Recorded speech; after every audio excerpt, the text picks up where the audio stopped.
Hi, my name is Sean Ellaby. I operate a t-shirt company based out of Philadelphia called Ball So Hard Custom Design Tee. I started making custom t-shirts in 2013, mainly for guys that were in the same basketball league as me to match with their shirts. Since then, my clientele has flipped and changed a little bit to now where it's primarily 75% women. I've had corporate accounts, and I've done schools, teams, individual fan shirts, you name it, I've probably done it. The reason I'm making this video is that sometimes we don't always get, as designers, as customizers, we don't always get to do the things that we want to do. As for me, I have a lot of designs that I would like to bring to life, only I don't get orders for them. I would have to make them for myself, which I rarely do because I feel like every t-shirt I make for myself is costing me money. But in this case, I have a design that I just did for my brother, and it was a Louis Vuitton design to match with his sneakers. And what I do with Louis Vuitton and other established designers like Gucci and Versace, I don't always make what they make. I make a different version of it, or my take on it, and something that they don't even make. I think that some designers don't really put a lot of effort into the t-shirts that could match with their other garments. But for me, that's what I do. I found my niche, and what I do is fill in the blanks for those people that have what I call high-end designs or high-end garments. Now, a lot of the designs that I do for t-shirts, but I also, have moved to other garments since, 2013. I do dresses, I do jackets, and things like that. But right now, I want to do my take on a high-end design with the Louis Vuitton that I did for my brother. Only, I want to add some color to it, and I'm going to show you how I'm going to do it. I'm going to do a black-on-black version and a color version. Now, I'm using these, what's going to make it high-end is that the garment that I'm using is not a traditional t-shirt. It's a crew neck kind of spandex, but it's a more quality garment. So therefore, that ups the price. And for me, if I was to do this design, what I'm about to show you that I'm going to do, I would probably get $100 for it. My average t-shirt design cost or price is $25. That's my average. I've done a lot of shirts, and I had a store on Etsy before I got shut down because I was killing them. I did a $40 Gucci shirt, which was the backbone of my sales on Etsy, and I might have sold like 10 per week, and I was doing very well, just that one design alone. So it leads me to this.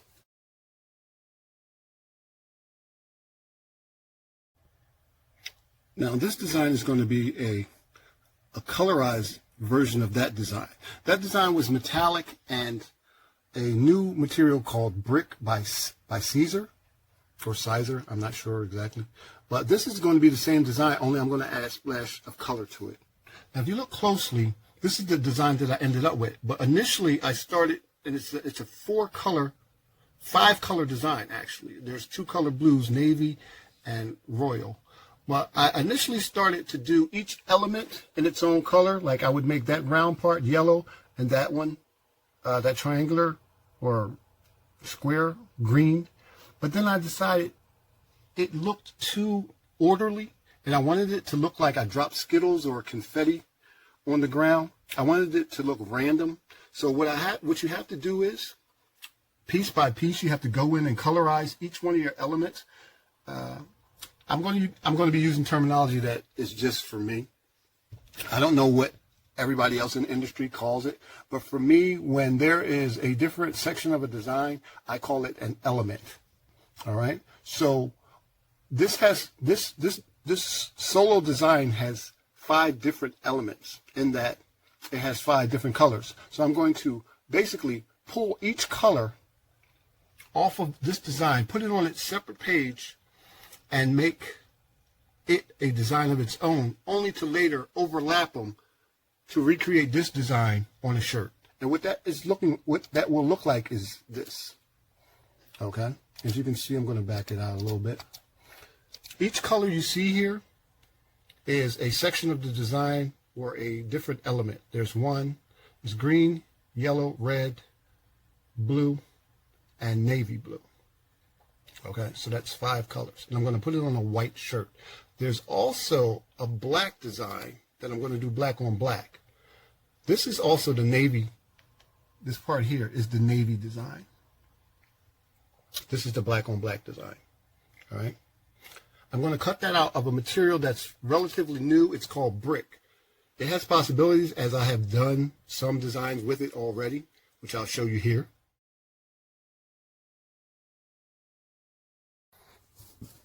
Okay, so this is the box of vinyl that I got from Heat Transfer Warehouse, and it includes several different vinyls, new vinyls, and one of them is brick.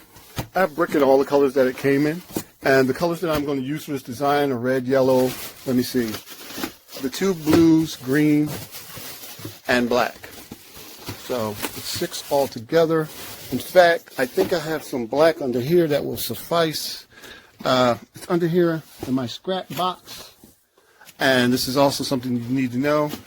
I've been doing shirts for since 2013, and I have a box that's filled with scraps. It comes in handy, so much so that I don't throw anything away, because when you get to the point where you can cut a design out of anything, small or big, then you know you've become a master. So I don't throw anything away. Sometimes I've even made whole orders out of the scraps. So this is the brick vinyl that I'm going to use. It's 600 microns thick. It's actually so thick that it has a weight to it.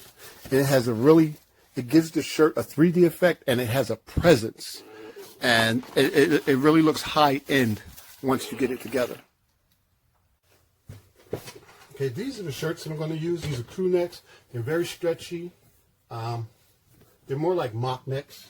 So the first thing I'm going to have to do is I'm going to have to find the dimensions of my shirt, because I'm going to make this design what I refer to as an oversized design. Normally, I've already pre-measured shirts for men. Small and medium have the same dimensions. So a small and medium basic men's shirt from a Gildan or a Next Level, they would get a design that has a minimum 9-inch width. It can be it could be as tall or long as you want, but to be centered, it's usually a 9-inch width. Then every 2 sizes I go up 1 inch. So a large and an extra large, just for a regular design, would be 10 inches. Now anything beyond 10 inches, I refer to as an oversized design. This design is going to be severely oversized, because it's going to go from seam to seam, and this is 15 inches. Okay, so what that means is my design on this shirt, this is an extra large, is going to be 15 inches across, and it's going to stop at the borders of the seams of the arms, so that when you wear it, it's going to look like it just bends around your body. Same with this one. These are both the same size. These are both the same garments. They're just different colors. And I got them in extra large because that's the size that fits me. So what I would do is I'll just measure it from seam to seam. And again, 15 inches. So I know to set up all my elements to my new design to be 15 inches and make sure that I reverse it. Okay, so the initial single color all black design is already cut out. Looks like it was a really good cut. It's really deep. I put a lot of pressure on it. As you can see, you can even see the design through the thing, which is ideal, because that gives you a better idea of placement when you can actually see the design. This carrier, the carrier is what we call the material that carries the that sticks to the vinyl. This carrier is a cloudy carrier, so you can't see through it. And that's going to make a difference in this design, in that I'm going to have to do some things that I don't normally do, which is cut my design with the intent of spacing already in mind. What I mean by that is, see, this is a full design to me.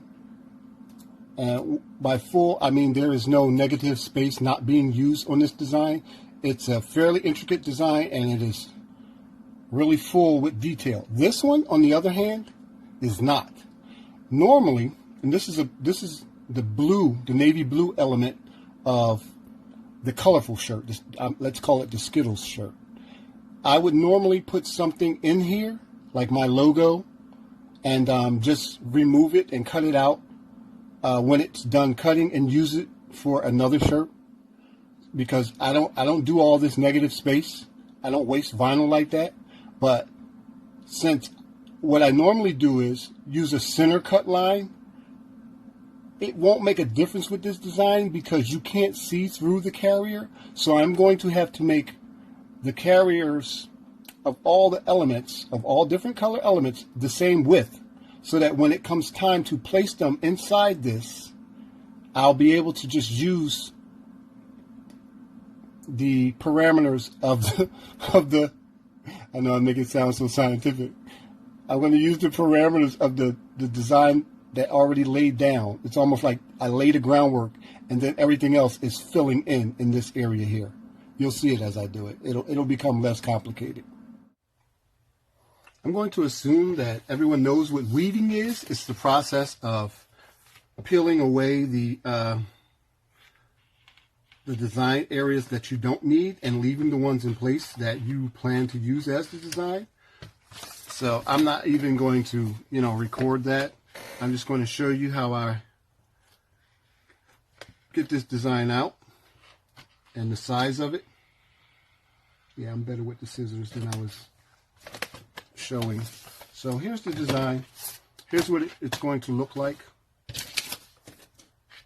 And you can pretty much get an idea of it. It's going to be black on black. It's going to look like that on the shirt. But what I want to bring to your attention is that this is a negative design. Now, I don't know what they call it, but I call it a negative design in that it says Louis Vuitton, but I am going to pluck the letters out and leave the border. And it's going to be a bar with Louis Vuitton spelled out and the shirt showing through where the letters were. So I call that a negative design.